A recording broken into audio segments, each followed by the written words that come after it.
Ամերիկա-իսրայելական հարձակման առաջին ժամերին իր նստավայրում զոհվելուց 4 ամիս անց Իրանը վերջին հրաժեշտն է տալիս շուրջ 40 տարի երկիրը ղեկավարած գերագույն առաջնորդին Այաթոլլահ Սեյեդ Ալի Խամենեիին։ Իրանի ամենամեծ Թեհրանում գտնվող Մոզալլա մզկիթում Իսլամական Հանրապետության առաջին դեմքերը թափորով շարժվում են դեպի Խամենեիի աճյունը, որի կողքին նրա հետ միասին զոհված ընտանիքի անդամների, այդ թվում Թորան աճյունն է։ Հուզմունքից չեն կարողանում զսպել արցունքները։ ولا تحسبن الذين قتلوا في سبيل الله أمواتا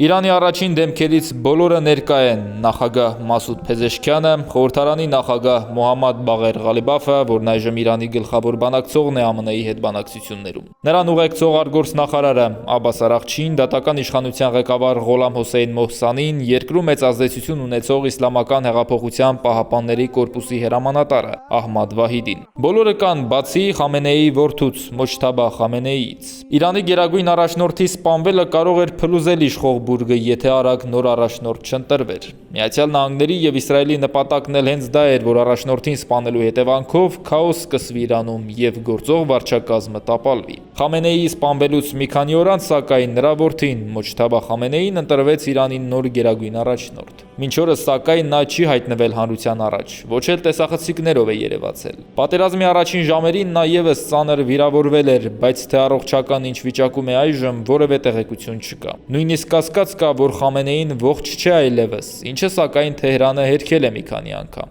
Այսօրվա արարողության ժամանակ նրա բացակայությունը սակայն հիմք է տալիս ենթադրելու, որ կամ Մոջթաբա Խամենեին առայժմ ի վիճակի չէ երևալ հանրությանը առողջական ծանր վիճակի պատճառով, կամ էլ անվտանգության նկատառումներից ելնելով է նման որոշում կայացվել, հաշվի առնելով, թե որքան զգայուն է նրա ֆիզիկական անվտանգությունն ապահովելու խնդիրը։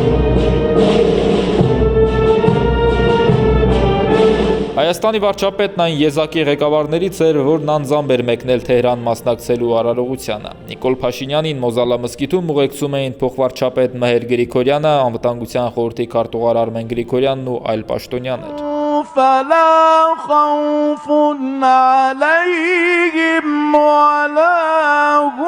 Փաշինյանը մոտենում է Իրանի ղեկավարներին, եւս մեկ անգամ ցավակցություն հայտնում նրանց։ Ավելի վաղ նա երկկողմ հանդիպում էր ունեցել Մասուդ Փեզեշքյանի հետ, որը բարձր էր գնահատել դժվարին իրավիճակում Իրանի նկատմամբ Հայաստանի որդեգրած դիրքորոշումն ու ցուցաբերած մարդասիրական աջակցությունը։ Փեզեշքյանը նաեւ շնորհավորել է Փաշինյանին ընտրություններում հաղթելու առթիվ։ Թեև պաշտոնական հաղորդագրություններում այդ մասին խոսք չկա, սակայն հանդիպմանը հավանաբար քննարկվել է նաեւ Սյունիքով ամերիկյան վերահսկողությամբ Թրամփի ուղու բացման հեռանկարները, որի վերաբերյալ Թեհրանը բազմիցս է մտահոգություն հայտնել։ Թեև օրեր առաջ իրանական լրատվամիջոցները գրել էին, որ Ադրբեջանն առաջին դեմքով է մասնակցելու Խամենեիի վերջին հրաժեշտին, սակայն Ալիևը չի մեկնել Թեհրան, չնայած Ադրբեջանը Իրանի պես շիա երկիր է։ Ադրբեջանի նախագահն իր փոխարեն ուղարկել է փոխվարչապետ Շահին Մուստաֆայևին, Միլի Մեջլիսի նախագահ Սահիբա Գաֆարովային եւ Նախիջևանի ղեկավարին։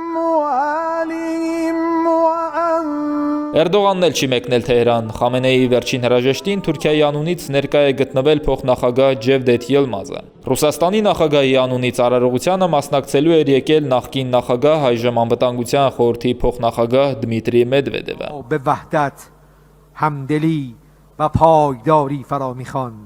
Խամենեիի մարմինը կտեղափոխվի քաղաքից քաղաք, որպեսզի երկրի տարբեր անկյուններում կարողանան հրաժեշտ տալ նրան։ Մարմինը հողին կհանձնեն հուլիսի 9-ին նրա ծննդավայր Մաշհադ քաղաքում, Իմամ Ռեզայի դամբարանում։